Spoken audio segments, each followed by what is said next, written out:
Psychonauts is a 3D platformer developed and published by Double Fine in 2005. It contains many silly quips and that wonderful crude humor that many modern platformers just don't really have anymore. But, with the key that is the T rating, a bounty of beauty is unlocked, such as... See you in hell. Great, well, I'm off to go kill myself. Soon they'll be dragging your ass out of here. Part of the reason I'm so ready to die. Okay, from now on, your name isn't Boyd. It's Royd, because you're such a big pain in my butt.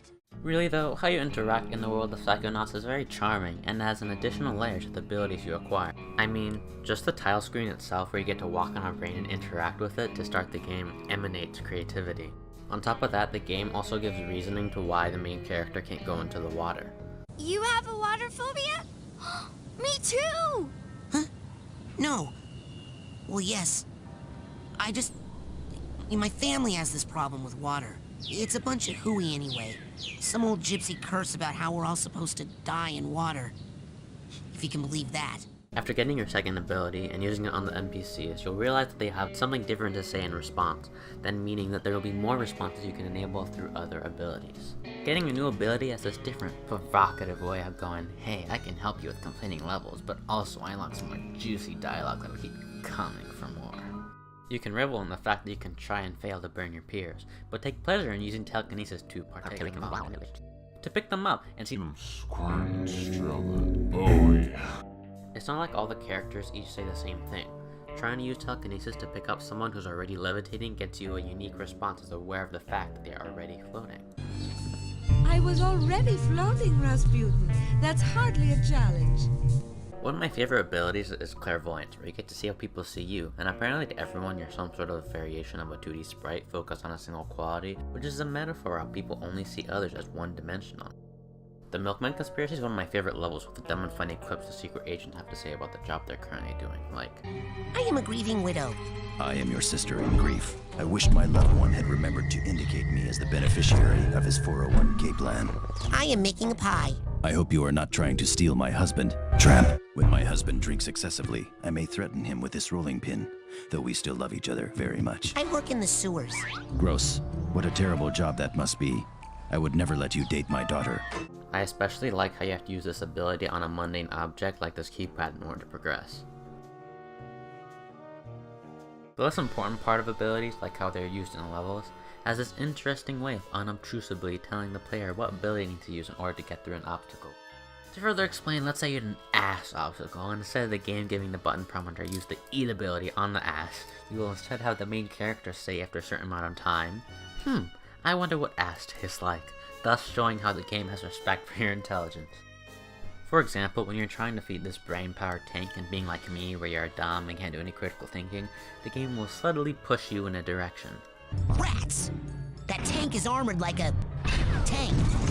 It must have a weak spot somewhere. Probably not on the top, though. Probably hidden. The weak spot, I mean.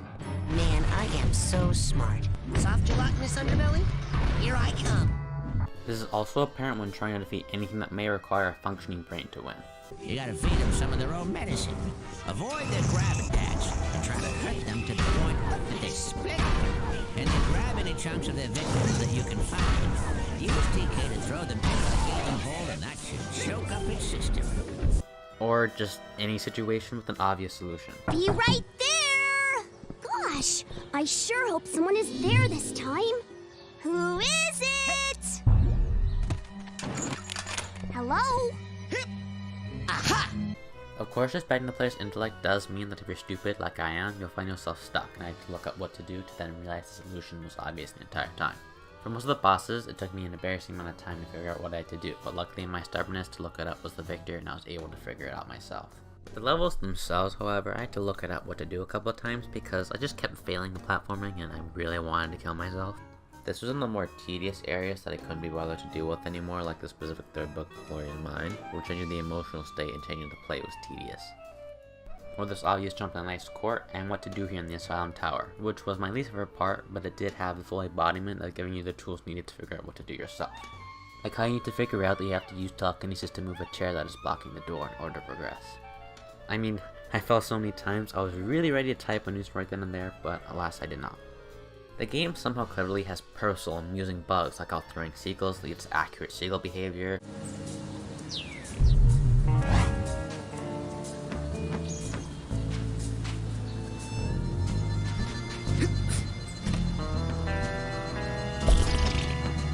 Or how a character might contract rigor mortis, or how the main character can talk out of another character. Hey boy, why are you trying to burn down the asylum? One of the least clever parts of the game, and my biggest problem with Psychonauts, is that once you get to a certain part of the game, there's a point of no return. You can no longer go to the campsite and just limited to the level selection area.